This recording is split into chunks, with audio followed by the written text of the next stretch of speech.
তিনজন ছেলে আমাকে জোর করে নদী তীরের ঝোপের ভিতরে নিয়ে গেল। একজন বলছে, আজ শালিকে দিয়ে শরীরের তৃষ্ণা মেটাবো, তারপর মুখে অ্যাসিড ঢেলে দেব। আমাকে রিজেক্ট করার ফল এখন হাড়ে হাড়ে টের পাবি। রূপের বেশি দেমাক, তাই না? আজ সব ধুলির স্বাদ করব, দেখি কে বাঁচায় তোকে। আমার নাম পারুল আহমেদ, এবার ফার্স্ট ইয়ারে পড়ছি। আমার বাবা এলাকার চেয়ারম্যান, নাম করিম আহমেদ। আমার বড় ভাই ফুপুর বাসায় থেকে মাস্টার কমপ্লিট করছে, নাম রাহুল আহমেদ। অতিরিক্ত রাগী টাইপের, কথায় কথায় রেগে যায়। ফুপু মেগাপোলিসে থাকেন, ওনার একটা মেয়ে আছে, নাম ফারিয়া খান। 2 বছর আগে ভাইয়ের সাথে বিয়ে ঠিক হয়েছে ফারিয়ার। দুজনেরই পড়াশোনা কমপ্লিট হলে বিয়ে হবে, তারপরেই ফারিয়া আমার ভাবি। 1 সপ্তাহ হলেও ফারিয়া গ্রামের বাড়িতে বেড়াতে এসেছে মেগাপোলিস থেকে, সাথে বড় ভাইও এসেছে। আজ সকালে বড় ভাইয়ের সাথে গ্রাম ঘুরতে বেরিয়েছে ফারিয়া। ওরা বাইকে করে গিয়েছে। রাস্তা দিয়ে হাসছে 2 বন্ধু, অরুণ ও অমিত। অরুণ কলেজের শিক্ষক, অমিত কিছুই করে না, পড়াশোনা মাত্র কমপ্লিট করেছে। তবে একটা রহস্যজনক ব্যাপার হলো, অমিত 20 বছর আগে হারিয়ে গিয়েছিল। এতদিন পর কোথা থেকে এসেছে কেউ জানে না। কেউ কিছু জিজ্ঞেস করলে শুধু একটা কথাই বলে, বলা যাবে না, যদি বলি তাহলে আমার ক্ষতি হবে। অমিত দেখতে হ্যান্ডসাম, সুদর্শন যুবক, গায়ের রং ফর্সা। শুধু তাই নয়, অমিত ক্যারাটি জানে এবং খুব ভদ্র। সচরাচর এমন ছেলে হাজারের মাঝে একটাও পাওয়া যায় না। ওরা গল্প করতে করতে একসময় সেতুর কাছে এসে পৌঁছল। হঠাৎ একজন অন্ধ বৃদ্ধ বলল, কেউ কি এখানে আছো? আমাকে একটু রাস্তা পার করে দাও। অমিত বলল, আরে এটা রশিদ চাচা না, তুই এখানে দাঁড়া, আমি রাস্তা পার করে দিয়ে আসি। এই বলে অমিত এগিয়ে গেল। তারপর অন্ধ রশিদকে বলল, চাচা আমি আপনাকে পার করে দেই। এই বলে অমিত বৃদ্ধের হাত ধরে পার করে দিচ্ছে। রাস্তার মাঝখানে আসতেই হঠাৎ কোথা থেকে যেন একটা বাইকে এসে সামনে ব্রেক কষে দাঁড়ালো। ভাগ্যিস একটুর জন্য বেঁচে গেছে। যদি সাথে সাথে ব্রেক না কষত তাহলে এখন দুজনেই চাপা পড়ে মারা যেত। অমিত রশিদ চাচাকে সামলে নিয়ে বাইকের দিকে তাকালো। বাইক চালক পুরুষ নয়, একজন মেয়ে, আর তার পিছনে একজন পুরুষ বসে আছে। মেয়েটা খুব সুন্দরী। অমিত নিজেকে স্বাভাবিক করে বলল, এই যে ম্যাডাম, একটু দেখে গাড়ি চালান, আর একটু হলেই তো বাইকে চাপা দিয়ে দিচ্ছিলেন, তাই রাস্তাঘাটে সাবধানে গাড়ি চালাতে হয়। মেয়েটি অবাক হয়ে তাকিয়ে আছে অমিতের দিকে, কোনো কথা বলছে না। তার পরিবর্তে পিছনের ছেলেটা নেমে এসে বলল, তুই কে রে, জ্ঞান দিতে এসেছিস? আর কে বলেছিল বাইকের সামনে এসে মরতে? দোষ আমাদের না, আমরা ঠিকভাবেই গাড়ি চালাচ্ছিলাম, বরং তোরাই সামনে এসে পড়েছিস। যত সব, কোথা থেকে যে উঠে আসে কে জানে। আর তুই জানিস আমি কে? এভাবে দুজনের মাঝে অনেক কথা কাটাকাটি হলো। এক পর্যায়ে গিয়ে ছেলেটা কোমর থেকে পিস্তল বের করে। অমিত কৌশলে পিস্তলটা ছিনিয়ে নিয়ে বলে, যত সম্ভব দেখে এত ভদ্র করের ছেলে, মনে হয় এত অভদ্রভাবে কাজ করো কেন? ভালো হয়ে যাও। এই বলে পিস্তলটা ওর হাতে দিয়ে অরুণকে নিয়ে চলতে থাকে। মেয়েটা তখনও হাঁ করে তাকিয়ে আছে অমিতের দিকে। অরুণ বলল, কেন বাড়াবাড়ি করতে গেলি? তুই কি জানিস ওকে? ও হচ্ছে চেয়ারম্যানের ছেলে রাহুল, মানুষ হিসেবে ভালো না। ওরা রাহুল তোকে ছেড়ে কথা বলবে না। এখন দেখ সামনে কি কি হয়। অমিত বলল, যা হবার পরে দেখা যাবে, আমি অন্যায়কে প্রশ্রয় দেই না, সেটা তুই ভালো করেই জানিস। শোন না, একটা কথা বলার ছিল, ভাবছি কাল একটু নানার বাড়ি যাব, আমি আসছি পর্যন্ত এখনও যাইনি। অরুণ বলল, যা, তবে সাবধানে, তোর নানার বাড়ির গ্রামের আগের গ্রাম রাহুলদের, তাই একটু সাবধানে যাবি। সেদিনের মতো বিদায় নিয়ে যে যার বাড়ি চলে গেল। পরের দিন কথা অনুযায়ী অমিত নানাদের বাড়ি গেল। যাবার সময় রাহুল দেখেছিল অমিতকে, কিন্তু কিছু বলেনি, অপেক্ষায় আছে আসার সময় শায়েস্তা করবে বলে। যেমন ভাবা তেমন কাজ। 5 দিন থেকে অমিত বাড়িতে ফেরার সময় রাহুল তার বন্ধু বান্ধব নিয়ে অপেক্ষায় ছিল। দুপুরের দিকে অমিত ওদের গ্রামের ওপর দিয়ে যাচ্ছিল। হঠাৎ এমন সময় 4-5টা ছেলে অমিতকে ঘিরে ধরল। অমিতও কম যায় না, ছেলেগুলোকে আচ্ছা করে পিটাই করল। হঠাৎ রাহুল পিস্তল বার করে, সেটাও কৌশল করে ছিনিয়ে নেয়। তারপর রাহুলের হাত লক্ষ্য করে একটা গুলি করে। ওদের মারামারির সময় রাস্তা দিয়ে যাওয়া সব লোক দাঁড়িয়ে দেখছে। তাদের মাঝে কখন যে চেয়ারম্যান করিম আহমেদ এসে দাঁড়িয়েছে সেটা কেউ লক্ষ্য করেনি। সাথে ফারিয়াও ছিল। সবাই অবাক হলো অমিতের ফাইটিং দেখে। একাই 5 জন ছেলেকে শায়েস্তা করল। চেয়ারম্যান শুধু দেখে গেল, কিন্তু এগিয়ে গিয়ে ছেলেকে ধরল না। অমিত পিস্তল রাহুলের হাতে দিয়ে বলল, আমি ইচ্ছে করলে পুলিশ ডেকে তোমাকে হাজতে পাঠাতে পারি, কিন্তু আমি সেটা করব না, তাই বলছি ভালো হয়ে যাও। এই বলে চলে গেল। অমিত চলে যাওয়ার পর চেয়ারম্যান সাহেব এগিয়ে এসে ছেলেকে খুব বকা দেয়। তারপর হাসপাতালে নিয়ে যায়। 5 বন্ধুকে ভর্তি করানো হয় হাসপাতালে। বাড়িতে ফিরে অমিত মায়ের প্রশ্নের মুখোমুখি হতে হলো। সারা শরীরে মাটি লেগে আছে দেখে রীনা দেবী ছেলেকে বলল, কিরে তোর শরীরে এত মাটি কেন? অমিত মিথ্যে বলা একদম পছন্দ করে না, তাই মাকে সত্যিটাই বলতে হলো। সব শুনে রীনা দেবী খুব চিন্তায় পড়ে গেলেন, কারণ তিনি জানেন চেয়ারম্যান লোক ভালো না। ছেলেকে সাবধানে থাকিস বলে ফ্রেশ হয়ে আসতে বলল। অমিত নিজের রুমে গিয়ে পকেটে হাত দিয়ে দেখে মোবাইল নেই। মনে মনে ভাবছে হয়তো মারামারি করার সময় ওখানেই পড়ে গেছে। অমিতের আন্দাজটাই ঠিক। মারামারি করার সময় ফোনটা যখন পড়ে যায় সেদিকে কারো লক্ষ্য না থাকলেও ফারিয়ার ছিল, তাই সে সবার চোখের আড়ালে গিয়ে ফোনটা উঠিয়ে নেয়। এদিকে অমিত ফ্রেশ হয়ে খাবার শেষ করে অরুণদের বাড়ি গেল। দেখে অরুণ বারান্দায় বসে আছে। অমিতকে আসতে দেখে অরুণ এগিয়ে এসে হাত বাড়িয়ে বলল, কেমন আছিস, কখন এলি? অমিত অরুণের হাত ধরে বলল, ভালো, একটু আগে এসেছি। তা তুই কেমন আছিস? অরুণ বলল, ভালো। আসতে কোনো সমস্যা হয়নি তো? অমিত বলল, হয়েছে, সব বলবো, চল আগে জলাশয়ের পাড়ে গিয়ে বসি। তারপর দুই বন্ধু জলাশয়ের পাড়ে গিয়ে বসে। অমিত বলতে আরম্ভ করল, কি কি হয়েছে আসার সময়। সব শুনে অবাক হয়ে বলল, তোর তো সাহস কম না? চেয়ারম্যানের এলাকায় গিয়ে চেয়ারম্যানের ছেলেকে মেরেছিস? বাপরে, তোর সাহস আছে বলতে হবে। অমিত বলল, বাদ দে এসব কথা, তোর ফোনটা দে, আমার ফোনে কল করে দেখি কেউ ধরে কিনা। অরুণ ফোনটা দিল। ওইদিকে আমি কলেজ থেকে ফিরে ফারিয়ার থেকে সব শুনে রীতিমতো রেগে গেলাম। আমার ভাইকে মেরেছে। আমার বাবার চেয়ারম্যান, নিশ্চয়ই সেটাও জানে। বাবা সব কিছু দেখেও কিছু বলল না কেন? না, এত বড় অপমান মেনে নেওয়া যায় না। আমি এর শেষ দেখে ছাড়ব। ফারিয়া ফোনটা বের করে আমাকে দেখিয়ে বলল, এটা ওই ছেলেটার ফোন, মারামারির সময় পড়ে গেছে, তাই আমি নিয়ে এসেছি। আমি ফোনটা এক প্রকার ছিনিয়ে নিলাম। তারপর বললাম, এই ফোনটার জন্য নিশ্চয়ই আসবে, তখন ওকে শায়েস্তা করব। এমন সময় ফোনটা বেজে উঠল। আমি রিসিভ করলাম না। আবার ফোন আসতেই রিসিভ করি। আমি কিছু বলার আগে ওই প্রান্ত থেকে বলল, হ্যালো, শুনছেন? আপনার হাতের ফোনটা আমার, আসলে আজ দুপুরে হারিয়ে গেছে। যদি দেন তাহলে আমি নিতে আসতে পারি। আমি বললাম, অবশ্যই, আপনি চলে আসুন চেয়ারম্যান বাড়িতে। আমি চেয়ারম্যানের মেয়ে পারুল বলছি। আপনি কি ফোনটা নিতে আজ আসবেন? অমিত বলল, আপনার যদি সমস্যা না হয় তাহলে আজ আসতে পারি। আমি বললাম, কোনো সমস্যা নেই, আপনি বিকেলের দিকে আসুন। ঠিক আছে বলে ফোন কেটে দিল অমিত। অরুণ বলল, কি রে, কার সাথে কথা বললে? অমিত বলল, চেয়ারম্যানের মেয়ে পারুল, ফোনটা ওদের বাড়ির কেউ পেয়েছে, বলছে আজ বিকেলে যে নিতে আসতে। আমার নাম শুনে অরুণের চোখ চকচক করে উঠল, কারণ সেই হাই স্কুল থেকে আমাকে ভালোবাসে। এখন বর্তমান সে কলেজ টিচার, কিন্তু এখনো পর্যন্ত আমাকে ভালোবাসে কথাটা বলতে পারেনি। বর্তমান অরুণ আমার স্যার। হতবাক হয়ে বলল, তুই কি পাগল হলি? ওই বাড়িতে গেলে তো তোকে ছেড়ে দেবে। চেয়ারম্যানের ছেলেকে মেরেছিস তুই।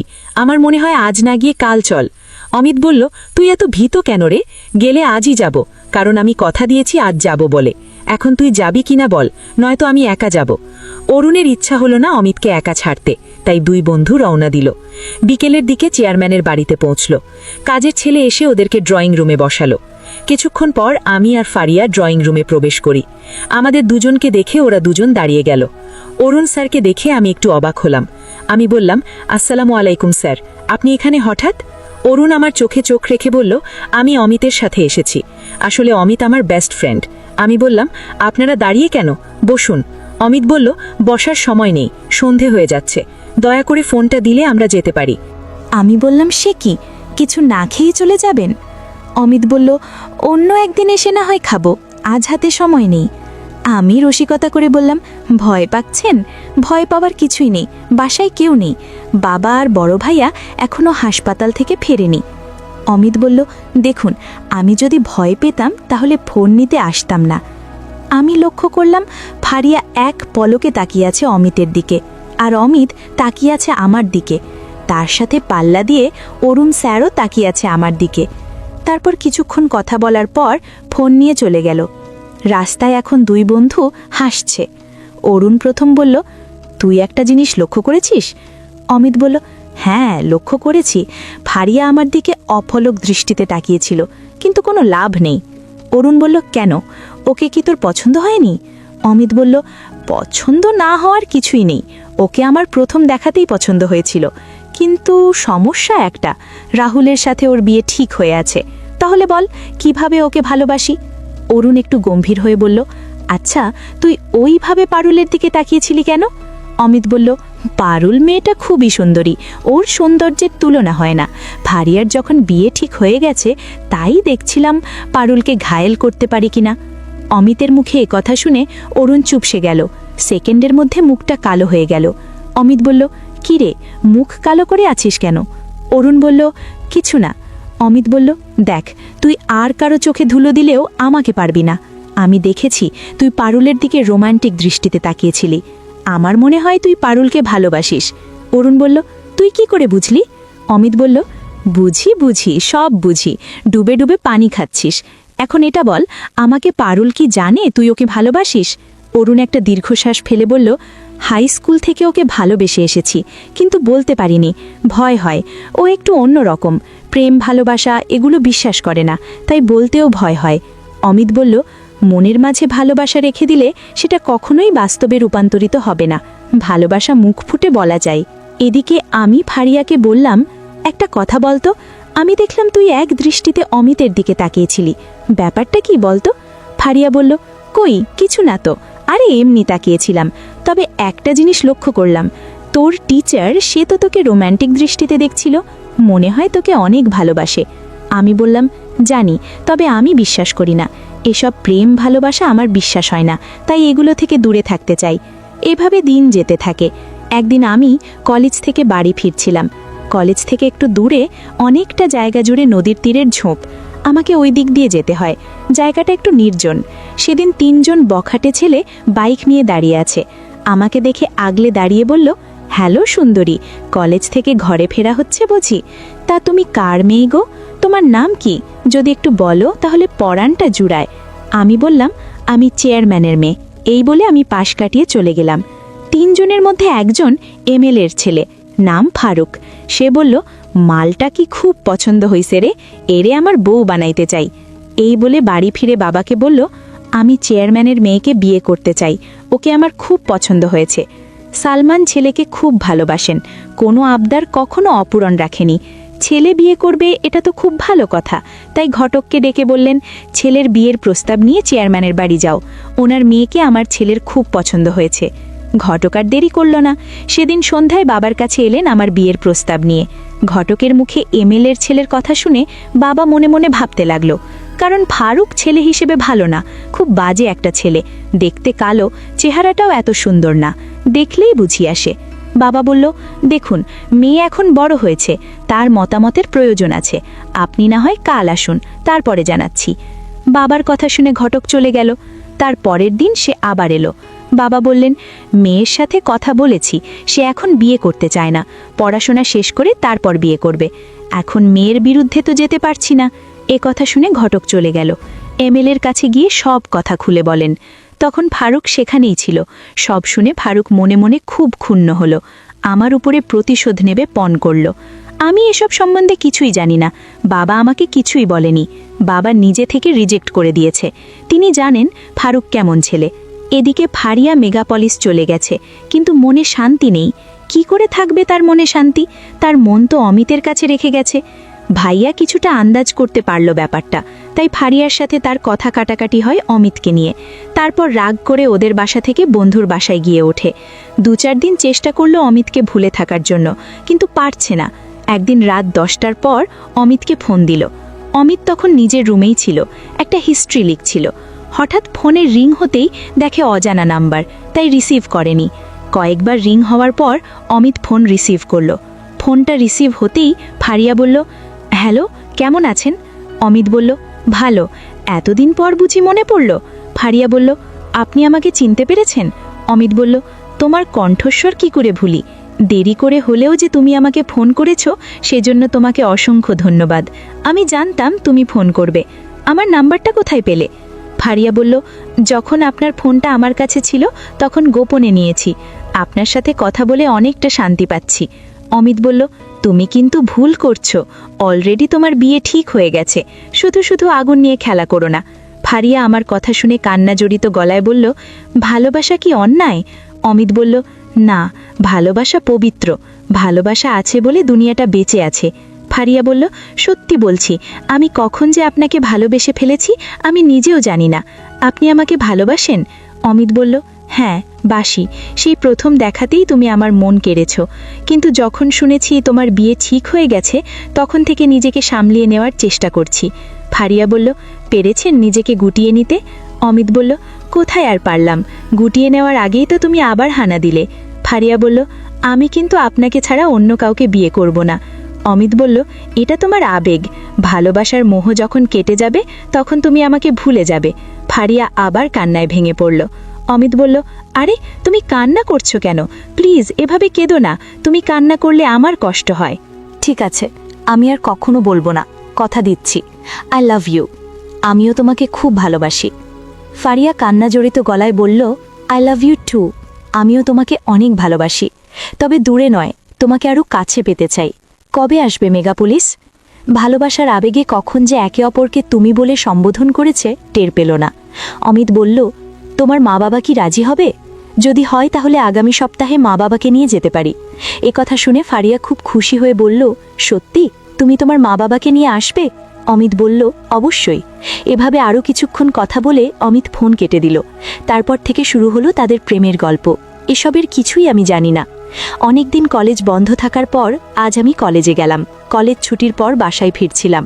নদী তীরের ঝোপের ধারে আসতে হঠাৎ 3টে ছেলে ঝোপের পিছন থেকে বেরিয়ে এসে ঘিরে ধরে। চিনতে আর বাকি রইল না ওরা কারা।